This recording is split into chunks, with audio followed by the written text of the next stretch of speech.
Hello students, मैं वीरेंद्र सिंह। मैंने पहले भी आपको बताया, आज हम आगे चलते हैं कैकेयी का अनुताप। कैकेयी के अनुताप में फर्स्ट वीडियो देखिए।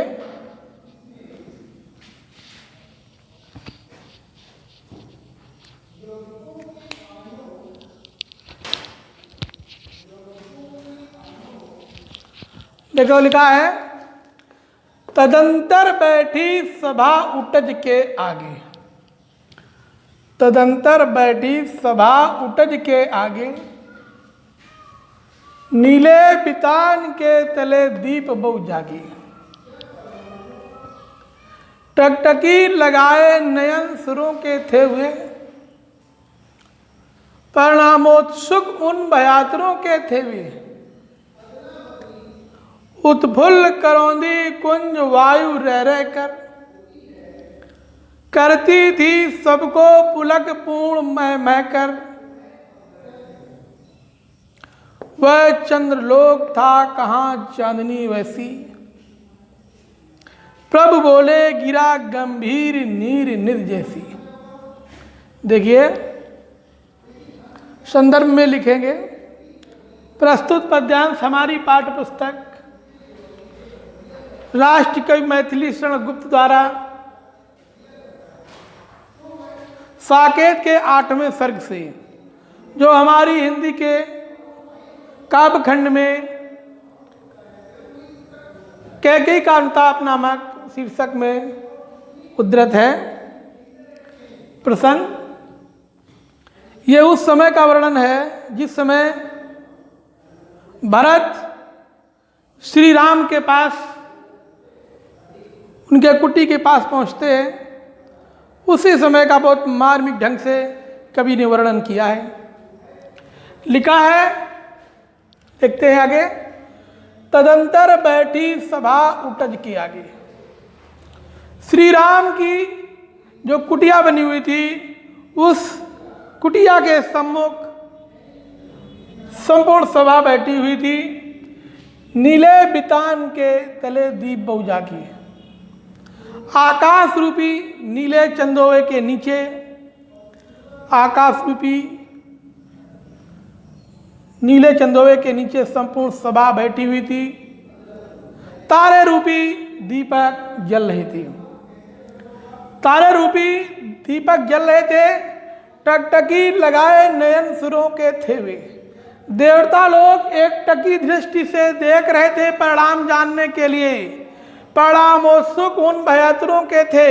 ये सब परिणाम जानने के लिए देवता लोग एक टकी दृष्टि से देख रहे थे कि कहीं भरत के साथ अन्याय न हो जाए, कि कहीं भरत के साथ कोई अन्याय न हो जाए, श्री राम को कोई गलतफहमी न हो जाए जिससे भरत को कुछ कह बैठे। इसलिए देवता लोग ये न्याय और अन्याय के परिणाम जानने के लिए एक टकी दृष्टि से सभी देवता लोग बैठे देख रहे थे। उत्फुल्ल करौंदी कुंज वायु रह रह कर। पास में करौंदी का बाग था। पास में जो है करौंदी का बाग था। वहाँ से कुंजों की छाया बहुत सुगंधित शीतल वायु महक दे दे करके, सुगंधित वायु दे दे करके करती थी सबको पुलक पूर्ण मह मह कर। सबको प्रेम से पुलकित कर रही थी। अतः सुगंधित वायु जो आ करके सभी को आनंदित कर रही थी। जो सभा के सब लोग बैठे हुए थे। वह चंद्रलोक था कहाँ चांदनी वैसी। वह चंद्रलोक में ऐसी उज्जवल चांदनी फैली हुई थी। उस चंद्रलोक में जो है उज्जवल चांदनी फैली हुई थी। प्रभु बोले गिरा गंभीर नीर निध जैसी। तब श्री राम ने गंभीर शब्दों में श्री राम से पूछा,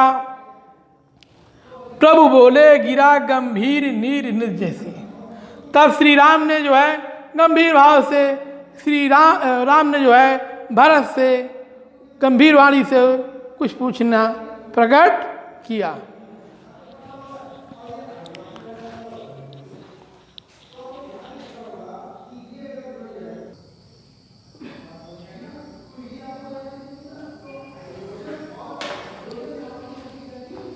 हाँ आगे देखिए, अगला लिखा है, हे भरत भद्र अब कहो अभीस अपना, सब सजग हो गए भंग हुआ जो सपना। श्री राम ने भरत से कहा कि हे भरत अपना अभीष्ट समाचार बताओ। श्री राम ने भरत से कहा कि हे भरत अब अपना अभीष्ट समाचार बताओ। सब सजग हो गए भंग हुआ जो सपना। सभा के सब लोग सजग हो गए, सचेत हो गए, जैसे कोई सपना भंग हो गया हो। हे यार रहा क्या भरत अभी सभी, हे भ्राता श्री राम अब भरत के लिए शेष अभी समाचार रह ही क्या गया। मिल गया कंठक राज्य उसे जब तब भी, मुझे बाधा रहित राज्य प्राप्त हो गया।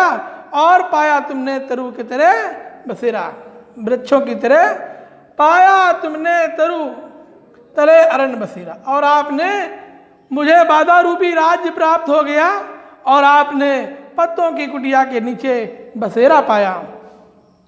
रह गया अभीस शेष तथापि क्या मेरा, अब इस अभागे शरीर के लिए शेष ही क्या रह गया। तनु तड़प तड़प कर तप्त तात ने त्यागा, पिता ने तड़प तड़प करके प्राण त्याग दिए।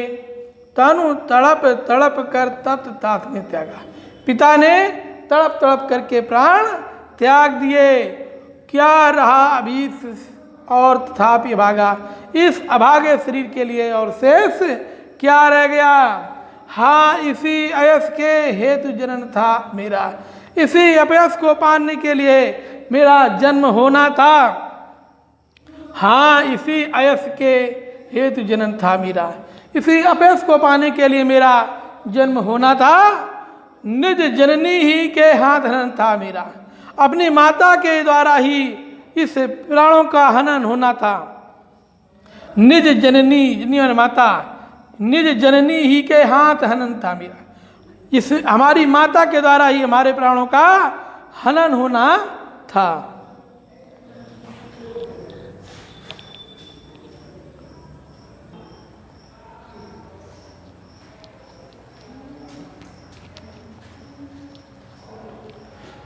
अब कौन अभीस और आरोह किसका, संसार नष्ट है भ्रष्ट हुआ घर जिसका।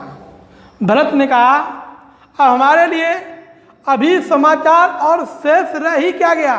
हे भ्राता श्री राम अब हमारे लिए अभी समाचार शेष क्या रह गया।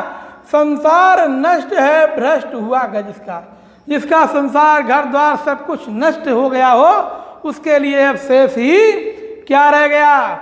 मुझसे मैंने ही आज स्वयं मुंह फेरा, आज मैं अपने आप से ही मुख मोड़ रहा हूं। भरत ने श्री राम से कहा आज मैं अपने आप से ही अपना मुंह मोड़ रहा हूं। हे यार बता दो तुम्ही अभीस मेरा, हे भ्राता श्री राम अब तुम्ही बता दो कि अभी समाचार तुम्ही आगे बता दो। प्रभु ने भाई को पकड़ हृदय पर खींचा, प्रभु श्री राम ने भरत जी को अपने हृदय से लगा लिया। प्रभु श्री राम ने भरत भाई को अपने हृदय से लगा लिया, अपनी तरफ खींचते हुए हृदय से लगा लिया, अर्थात गले से मिलके।